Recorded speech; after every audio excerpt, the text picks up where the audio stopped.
Whoa, there we are. We rolling, guys. We rolling. What's going on, everybody?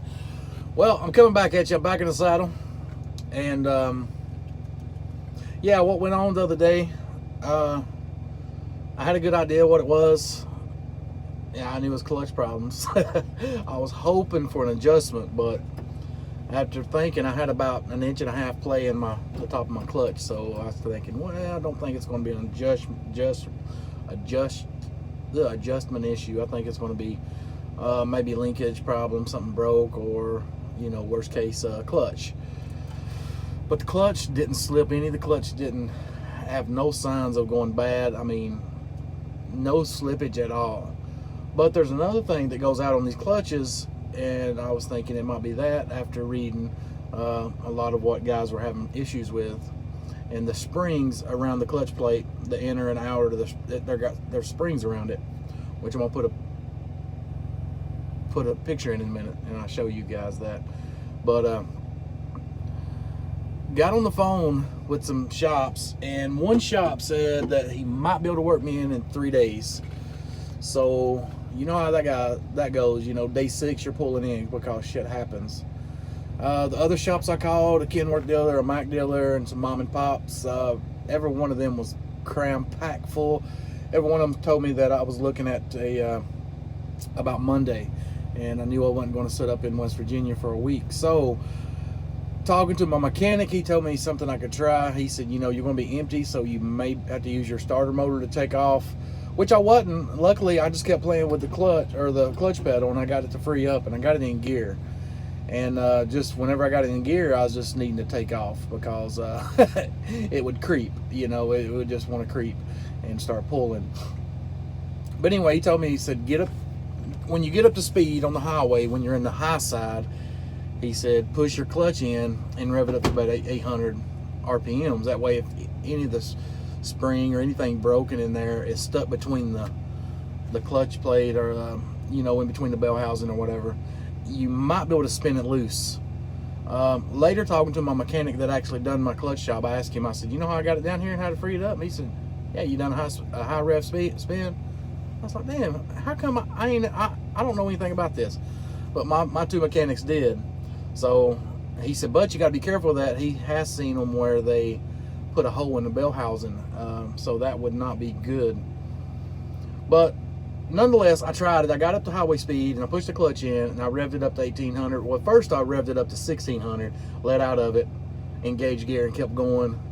Push it in again, then I revved it up to 1800, released and kept going. And I think I've done it 2 other times, not necessarily 1800, but I think the first one was around 15 to 1600, just being exact, and then 1800, and then I think the other 2 was like 16 to 1800. Done it a couple times. Then when I stopped, I could push the clutch and, no kidding, slide it right in the gear. So it freed it up and it got me home. But the clutch was messed up on the disengage when I get ready to come in gear. But that far from the floor, it was engaging and ready to go. So I knew something was up. Anyway, I got to the house the night I made my first video, put it in the shop. Actually, I just parked it. My mechanic there in my hometown said, just drop your trailer, throw it up there at the bay door, leave the key in it. I get it first thing in the morning. So that's what they done yesterday, and ordered a Eaton Fuller 2050 torque easy pedal. That's what's in it now.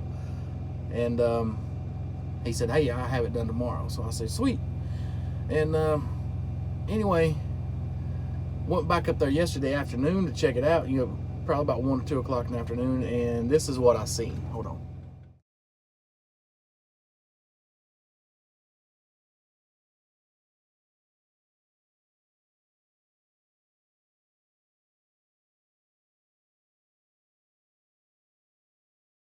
All right, guys, that's what I seen.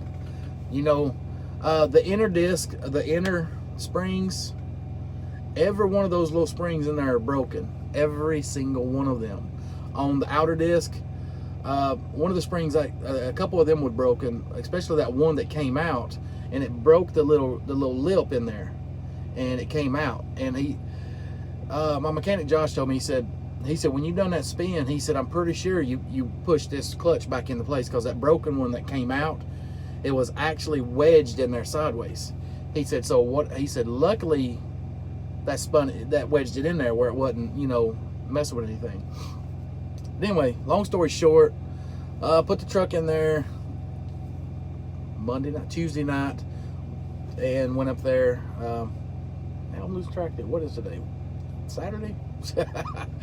Oh man, so Wednesday, Tuesday night, Wednesday morning they started working on it, and today I got a load and heading down to Florida. Quick load. What do I do? Hold on a minute. Let me get my paperwork out here. Get a receipt. Tell you guys what went on, what happened here. All right, here. Let me pull out this receipt. About time to go in there and get put in the door. But before that, what we done was the in-shop labor. That was $11.40 on that. Let's see. Yeah. Fully synthetic transmission fluid. All this stuff. They had to put two different 4-inch exhaust clamps on because the ones that was on it was messed up. So that's an extra $30, $40 there. 30, my bad, 30. Resurfacing the flywheel, that's $80. Clutch brake, $13. Bearing, no, telling you wrong. Resurfacing the flywheels, $80. Clutch brake, $40. Bearing, $13. Easy pedal clutch, that is the new, wasn't no reman, it's the new Eaton Fuller 2050 torque easy pedal, and that right there alone was $9.99, and some shop supplies was $20. Anyway, they got me out the door for $24.82, so wasn't too bad. Anyway, man, let's clutch feels great. Now getting ready to put a load on it and see how it does under a load. So maybe, just maybe, I can get more 492,000 out of this clutch. Since I'm going to be the one initially driving it, I believe I can. My last truck had 680,000 miles on it on the OEM clutch from the factory, so never had a problem out of it.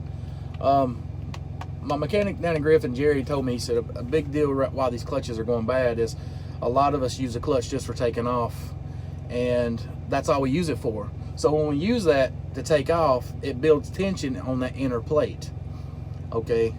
And when we're driving down the road, we're not using the clutch, so that inner plate on your clutch is keeping tension on it, and that's why those springs are breaking prematurely. They're like 6-8 springs around, you've seen in the picture. It's keeping tension on there, so that's why they're breaking prematurely. He said if you are a driver that uses the clutch just for taking off, he said once you get up to speed, he said just let off the accelerator, push in the clutch just to free spin your clutches, and come back out of it just to relieve that tension. So I'm probably going to start doing that because 492,000 miles is kind of premature on a clutch. So yeah. Anyway, that's just a little tip for you guys. If you have the problems that I had and you're having clutch issues, get out on the road, do a free spin on it, try to free up anything in those clutches that's causing it to grab. Be careful with that though, because you could sling something through your bell housing, coming from my mechanic Josh there in my hometown. And if you are a driver that rides with the clutch just for taking off, try to put in your daily habit to when you get up to highway speeds, just push the clutch in and relieve the tension. Anyway, see if you can prolong your clutches a little bit. Anyways, guys, I really appreciate the support. I did not mean, or didn't mean to come across as really distressed. I keep a maintenance account just for shit like this, so I wasn't really all that stressed about it. I was just mainly in shock because the truck only had 492,000 miles on it, and I'm having a clutch issue. So anyway, got it fixed. We're up and rolling. I lost a day and a half, or just say 2 days, because I didn't do nothing. Well, just say a day and a half, because I'm going to work it rest of half of this day. $24.82 is what it cost me in the shop. Got a 2050. The hell's that driving? Man, these crazy people. Anyway, 2050 torque, easy pedal clutch, eating fuller, and let's see if we can get some mileage out of it, guys. Anyway, to that next video, and yeah, I think that's all I want to talk about. Anyway, I'm gonna go get this, see if I can get this truck in the door and get loaded. Peace.